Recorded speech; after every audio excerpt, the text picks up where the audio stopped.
민수기 6장 13절에서 27절 말씀입니다. 나실인의 법은 이러하니라. 자기의 몸을 구별한 날이 차면 그 사람을 회막 문으로 데리고 갈 것이요. 그는 여호와께 헌물을 드리되 번제물로 일련된 흠없는 숫 양 한 마리와 속죄제물로 일련된 흠없는 어린 암양 한 마리와 화목제물로 흠없는 숫 양 한 마리와 무교병 한 광주리와 고운 가루에 기름 섞인 과자들과 기름 바른 무교 전병들과 그 소제물과 전제물을 드릴 것이요. 제사장은 그것들을 여호와 앞에 가져다가 속죄제와 번제를 드리고 화목제물로 숫 양의 무교병 한 광주리를 아울러 여호와께 드리고 그 소제와 전제를 드릴 것이요. 자기의 몸을 구별한 나실인은 회막문에서 자기의 머리털을 밀고 그것을 화목제물 밑에 있는 불에 둘지며 자기의 몸을 구별한 나실인이 그의 머리털을 민 후에 제사장이 삶은 숫 양의 어깨와 광주리 가운데 무교병 하나와 무교 전병 하나를 취하여 나실인의 두 손에 두고 여호와 앞에 요제로 흔들 것이며 그것과 흔든 가슴과 받들어 올린 넓적다리는 성물이라 다 제사장에게 돌릴 것이니라. 그 후에는 나실인이 포도주를 마실 수 있느니라. 이는 곧 서원한 나실인이 자기의 몸을 구별한 일로 말미암아 여호와께 헌물을 드림과 행할 법이며 이외에도 힘이 미치는 대로 하려니와 그가 서원한 대로 자기의 몸을 구별하는 법을 따라 할 것이니라. 여호와께서 모세에게 말씀하여 이르시되 아론과 그의 아들들에게 말하여 이르기를 너희는 이스라엘 자손을 위하여 이렇게 축복하여 이르되 여호와는 내게 복을 주시고 너를 지키시기를 원하며 여호와는 그의 얼굴을 내게 비추사 은혜 베푸시기를 원하며 여호와는 그 얼굴을 내게로 향하여 드사 평강 주시기를 원하노라 할지니라 하라. 그들은 이같이 내 이름으로 이스라엘 자손에게 축복할지니 내가 그들에게 복을 주리라. 아멘. 주님의 말씀이 발의 등불이 되어 귀하게 한 걸음 한 걸음 날마다 하나님 안에 걸어가는 우리의 삶이기를 소망합니다. 오늘 민수기 6장 13절로 27절까지의 말씀으로 하나님의 말씀을 함께 나누도록 하겠습니다. 주일의 말씀이었죠. 이제 6장 초반절에는 이 나실인에 대한 언급이 나옵니다. 오늘 본문도 마찬가지지만 그 나실인에 대한 부분을 얘기할 때 그 나실인으로서의 기준에 대한 부분을 이야기하고 있죠. 이 나실인, 이 레위인이 아닌 자들 중에서 하나님께 자신을 드리는 자들입니다. 그들이 그렇게 자신을 드리는 것, 이 강제적이지 않고요. 자원하는 마음입니다. 그리고 무엇인가 의도를 가지고 드리는 것이 아니라 이 하나님의 은혜에 감격해서 하나님을 사랑하는 마음으로 하나님 앞에서 서원해서 나가는 이들이 나실인입니다. 서원한 자들은 이 나실인으로 하나님만 바라보고 세상에 속된 것을 멀리하여 이 단순한 삶을 살아가지요. 이 나실인으로서 우리가 많이 익히 들어 알고 있는 이 세 가지의 금지 사항이 있습니다. 첫째는 이렇죠. 이 자신을 위해서 포도주나 독주를 마시지 않습니다. 세상의 즐거움을 대표하는 술, 이 방탕하게 만드는 것이라 사람으로 실수를 저지르게 할 수 있는 가능성이 크기에 아예 술과 비슷한 상태의 음식, 포도, 그리고 포도의 열매, 껍질, 그 씨까지도 나실인은 절대로 먹지를 않습니다. 둘째로 이 머리에 삭도를 대지 않지요. 이 정한 기간 동안 머리를 기르게 한다는 것, 그것은 하나님 앞에서 그리고 주위 사람들에게 이 구별된 자임을 드러나게 하는 표로 사용하기 위함입니다. 우리나라에서 이렇게 머리를 이렇게 밀었다라고 하면 이 속세와 단절돼서 이제 절에 들어간다라는 것으로 우리나라 안에서는 그 이해가 되죠. 이 이스라엘 문화 안에서도 이 공동체에서도 이 남자가 흔치 않게 머리를 기른다라는 것은 그렇게 이제 외형적인 부분, 외관을 통해서 구별된 자임을 한눈에 드러나게 할 수 있다라는 거죠. 그래서 사람들이 알아서 어떤 포도주나 독주 자체를 권하지도 않았을 겁니다. 마지막으로는 시체를 멀리해야 되는 것이 나실인의 금지 조항이었어요. 이 시체를 멀리한다라는 부분은 이 내면적인 의미에 있어서는 이 죽음이라는 것, 그것은 죄의 결과입니다. 이 죄의 결과를 가까이 해서는 안 되지요. 그리고 외면적인 의미에 있어서는 이 시체는 사람이 죽으면 이제 썩어지지요. 그러면 썩어지는 가운데 부패하게 됩니다. 세균에 대한 부분들이 있지요. 근데 그 당시는 세균에 대한 인지를 할 수 없는 시대였습니다. 시체로 인한 감염을 방지하고자 이 외면적인 의미에 있어서는 이 시체를 가까이 하면 안 된다라는 것을 말씀하고 있지요. 이러한 의미에서 시체를 가까이 하지 않는다는 기준이 심지어는 이 친지, 가족, 그들이 죽어서 장례를 치를 때에도 그 나시린으로 서원한 사람은 그 시체를 만질 수가 없습니다. 오직 하나님께만 속한 거룩한 시간임을 알게 하기 위함이지요. 나시린, 하나님 앞에서 구별되기 위한 특정한 구별의 시간과 지나치다 싶을 정도의 절제와 경건의 훈련을 거칩니다. 그러나 그러한 나시린으로 구별되는 시간은요, 영원한 시간이 아닙니다. 만일 그 구별의 시간이 영원하다면 그것은 세상과 분리를 뜻하는 것이 될 수도 있기 때문이에요. 그 구별의 시간이 지난 후 나시린은 하나님께 제사를 드리지요. 이 제사를 드린다라는 것, 그것은 이제 그가 구별되어졌던 세상 속으로 돌아가는 출발점의 의미를 포함하고 있습니다.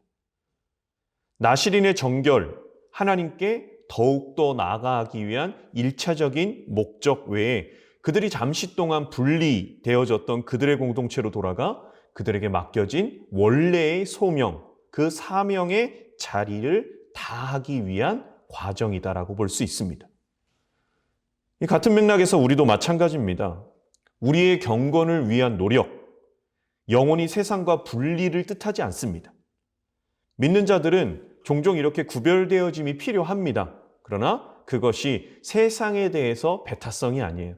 무조건 세상을 등지고 속세를 떠나서 수도원으로 들어가서 하는 것이 무조건적인 경건은 아니다. 그리고 그렇게 하기 위해서 경건으로 나아가는 모양도 아니다라는 겁니다.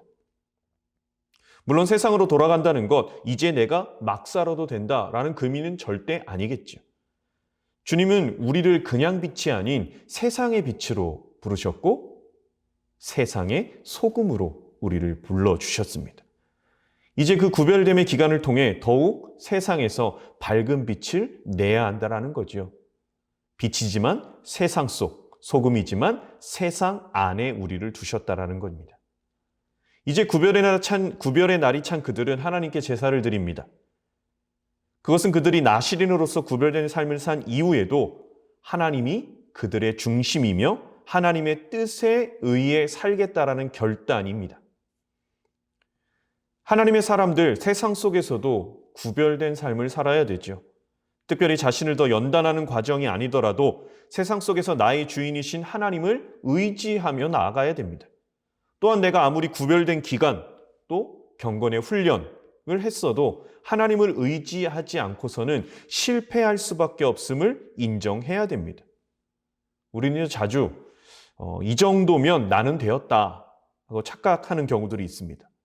그러나 우리는 우리가 얼마나 부족하고 연약한 존재인지를 언제나 자각해야 됩니다. 하나님 앞에서 구별하여 나시린의 시간을 보낸 이에게 하나님은 말씀하십니다. 21절 하반절인데요. 이렇게 기록되어져 있어요. 힘이 미치는 대로 하려니와. 이 의미는 이 나시린으로서 구별된 사람이 그 구별한 날이 찼을 때 드려야 하는 헌물, 제사, 예물이 있고요. 그리고 더불어서 힘에 미치는 대로 드려야 함을 이야기하고 있습니다. 성경에서 제사에 대한 부분, 대부분이 드리는 이의 경제적인 수준에 하나님께서 그 경제적인 수준을 고려해서 제사의 방법을 여러 가지 종류로 나눠주셨습니다. 레위기 5장 7절에 이렇게 말씀하고 있습니다. 만일 그의 힘이 어린 양을 바치는 데에 미치지 못하면 이라고 나와 있어요. 레위기 5장에 기록된 레위기 5장은 속죄제에 대한 기록이 있거든요. 사람이 범죄하였을 때 이 하나님 앞에 속죄의 제사를 드려야 되는데 이 레위기 5장에서 하나님께서 속죄의 제사를 말씀하실 때 그 제물의 종류를 나누어 말씀하신 것만 봐도 알 수 있다라는 말입니다. 제물의 종류는 이래요. 죄를 지은 가운데 양이나 염소로 드릴 수 있다. 또 그것이 되지 않았을 때는 이 산비둘기나 집비둘기 새끼로 드릴 수 있다. 또 그것조차 되지 않는 사람에게는 고운 가루 10분의 1 에바, 이 가루로도 하나님 앞에 속죄 제사를 드릴 수 있다라고 하나님께서 말씀해 주시지요. 이 피의 제사, 짐승이 아닌 가루로도 속죄 제사를 받으시는 하나님이심을 볼 때 하나님은 화려하고 값비싼 제사가 아니라 작은 제사도 동일하게 받으시는 분, 그 형편을 살펴주시는 분이다라는 겁니다. 지금도 마찬가지지요. 많고 적음의 문제는 아닙니다. 하지만 그것이 내 자의적으로 드려야 되는 것은 아니다라는 거예요. 힘이 미치는 대로라고 하셨습니다. 종종 충분히 더 드릴 수 있는 이들이 더더욱 드리지 않는 경우들도 생겨나죠. 오히려 가난하고 힘들게 사는 이보다 적게 드리는 이들이 있습니다. 본문은 힘이 미치는 대로라고 말씀하십니다. 능력이 되는 대로라는 것입니다. 결국 힘이 미치는 대로 드리지 않음은 그들의 마음, 물질 있는 곳에 네 마음이 있다라는 부분으로 볼 때 마음의 인색함이고 하나님에 대한 감사와 정성이 약한 것을 의미할 수 있다라는 말이죠. 물론 이러한 드림이라는 그 기준이 사람마다는 다를 겁니다. 그러나 우리는 자기 자신을 돌아볼 필요가 있어요. 진정 내 마음의 중심으로 정성을 다해 드리고 있는지 성경의 말씀대로 힘이 미치는 대로 드리며 헌신하고 있는지 스스로 돌아봐야겠습니다. 그리고 이어지는 22절부터 27절까지는 이 대제사장 축복기도문이라고 합니다. 그래서 하나님께서는 아론과 그 아들들에게 이스라엘 백성들을 향하여 너희들이 대제사장으로서 이렇게 축복하라라고 하나하나 손수 가르쳐 주시는 내용이지요. 22절에 이렇게 기록되어져 있습니다. 이스라엘 자손을 위하여 축복하여라는 겁니다. 이게 대제사장에 하나님께서 맡겨주신 일이에요. 그런데 이 복은 구절구절이 하나님과의 관계에서 나오는 복입니다. 하나님께서 베드로를 통해 분명히 말씀하셨죠. 베드로전서 2장 9절에 이렇게 기록되어져 있습니다. 너희는 택하신 족속이요 왕 같은 제사장들이요 거룩한 나라요 그의 소유된 백성이니. 우리는 이 칼빈의 만인 제사장 그 이론을, 그 말씀을 따르는 대한예수교회 장로회입니다. 예수 그리스도 안에서 하나님은 우리를 왕 같은 제사장으로 불러주셨습니다. 그렇게 교회 안에서 리더들, 직분자들이지요. 교회 밖으로는 예수 그리스도를 믿는 우리 모두를 말하는 것입니다. 교회 내적으로 그리고 교회 외적으로 우리는 영적 리더이자 세상을 향한 예수 그리스도의 계보를 잇는 대제사장들입니다. 그렇게 우리는 돌보는 공동체나 지체들을 축복하고 중보하며 기도할 책임이 우리에게 있다라는 겁니다. 마치 아론과 그 아들들, 대제사장직을 감당하는 그들에게 하나님께서 모세를 통해 말씀하신 것, 아론과 그 아들들은 백성들을 향하여 이렇게 축복해서 기도하라 라고 명령하심은 그 기도에 대한 책임이 아론과 그 아들들에게 있는 것이고, 그것은 동일하게 지금 우리 왕 같은 제사장들인 예수 그리스도를 믿는 우리에게도 동일하게 하나님께서 주어주시는 기도의 책임이다라는 말입니다. 축복의 기도를 보면 복을 주시는 이를 하나님이라고 말하며 하나님이 그들을 지키시기를 구합니다. 또 하나님의 얼굴을 그들에게 비추시고 은혜 베푸시기를 구합니다. 하나님이 지키시고 우리의 사정을 돌보시며 우리를 긍휼히 여기시고 돌보심을 말하는 것, 그렇게 백성들을 위해서 간구해야 된다라는 것. 그 기도의 초점이 하나님께만 향하여 있음을 알 수 있지요. 우리가 노력하고 힘쓰지만 하나님이 도우시지 않으시면 그 모든 수고가 헛될 뿐이기 때문입니다. 하나님이 우리를 도우시지 않으시면 우리의 모든 수고는 헛것이다라는 것, 그것이 이 시편 127편 솔로몬 시편에 나와 있죠. 1절에 이렇게 나와 있습니다. 여호와께서 집을 세우지 아니하시면 세우는 자의 수고가 헛되며 여호와께서 성을 지키지 아니하시면 파수꾼의 깨어 있음이 헛되도다. 더불어 계속해서 하나님은 그 아론과 그 아들들에게 이렇게 기도할 것을 말씀하십니다. 그의 얼굴을 내게 비추사 은혜 베푸시기를 원하며. 하나님의 얼굴을 우리에게 향할 것을 구하라라는 겁니다. 하나님이 우리를 나를 보심은 은혜지요. 그분과의 만남 자체가 은혜이고 복입니다. 마치 모세가 하나님을 만나고 나서 그의 얼굴빛이 빛났던 것처럼. 주를 만남이 은혜. 하지만 모세가 하나님을 만나고 난 뒤 어느 정도 시간이 지나면 그 빛이 사라졌죠. 그런 것을 볼 때 우리는 지속적이고 계속된 주님과의 만남이 있어야만 합니다. 그래서 우리는 하나님의 얼굴을 구해야 되고 영적 리더이자 세상을 향하여 제사장 나라가 된 우리는 그들을 향하여 이렇게 하나님 그들을 향하여 은혜의 얼굴빛을 비춰 주시옵소서라고 기도해야 된다는 거죠. 주님이 나를 주목하시고 우리에게 평강, 즉 화평과 평안 주시기를 구하는 대제사장의 기도. 그 얼굴을 내게로 향하여 드사 평강 주시기를 원한다라는 말씀. 주님을 흔들리지 않고 주님께 맡길 수 있다라는 것을 말합니다. 세상이 주는 평안, 일시적이고 한시적이고 흔들리고 불안합니다. 그러나 하나님이 주시는 평안은 그렇지 않습니다. 견고합니다. 문제는 우리가 주를 바라보고 있느냐라는 겁니다. 이 대제사장 아론의 축복 기도문 3가지로 얘기되지요. 첫째, 하나님께서 이스라엘을 지켜주시기를 원합니다. 둘째, 하나님이 그 얼굴을 비추어 용서와 사랑으로 대하시기를 원합니다. 셋째, 하나님이 이스라엘에게 평강과 평화 주시기를 원합니다. 이 대제사장의 축복이 3단계로 갑니다. 첫째는 보호해 주심, 지켜주심. 둘째는 은혜, 얼굴을 비추어 주심. 셋째는 평강 주시기를 원한다. 평화, 샬롬입니다.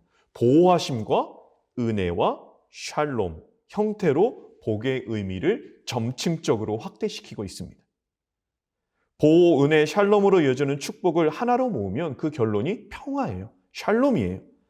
그 샬롬은 단순히 갈등이나 전쟁이 없는 상태를 의미하지 않습니다.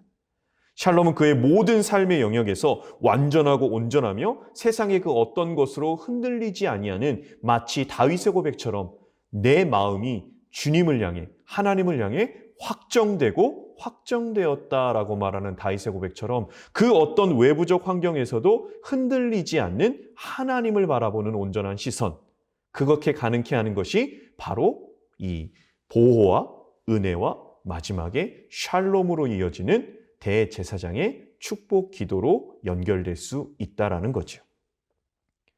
마지막으로 이 대제사장의 복은 이렇게 얘기합니다. 내 이름으로 그들에게 복을 구하라는 겁니다.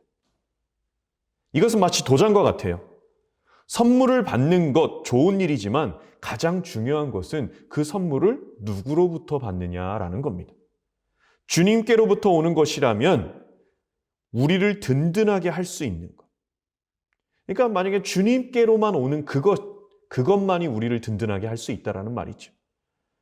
우리 하나님이 하나님의 이름으로 우리에게 보증해 주시는 거예요.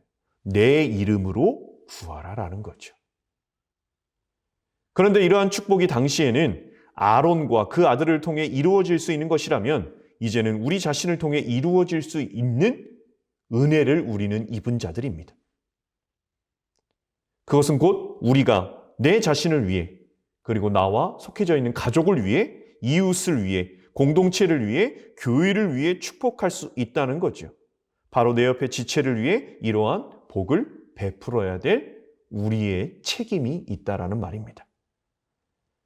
축복할지니 내가 그들에게 복을 주리라. 또 그렇게 축복할 때 하나님이 복을 주실 것을 친히 약속해 주셨습니다. 주의 뜻대로 하는 기도, 말씀대로 하는 기도, 당연히 언약의 성취로 능력으로 나타납니다. 응답이 있습니다. 그러한 믿음으로 기도할 수 있어야 됩니다. 약속에 근거한 기도는 더더욱 능력과 응답으로 연결됩니다. 아론의 축복 기도로 마무리되는 오늘의 주님과 함께의 말씀. 소망합니다. 2021년도를 시작하고 나아가는 여러분들의 모든 삶에 있어서 하나님께서 주신 기도의 사명, 아론의 축복 기도문을 보며 이스라엘 자손들을 위해 축복했듯 나와 내 가정, 그리고 나와 함께하는 모든 사람과 공동체를 위해 그렇게 기도할 때 그 기도를 들으시고 응답하여 주시겠다라고 말씀하신 하나님의 언약의 말씀을 성취하는 한 해 되기를 예수 그리스도의 이름으로 축복합니다.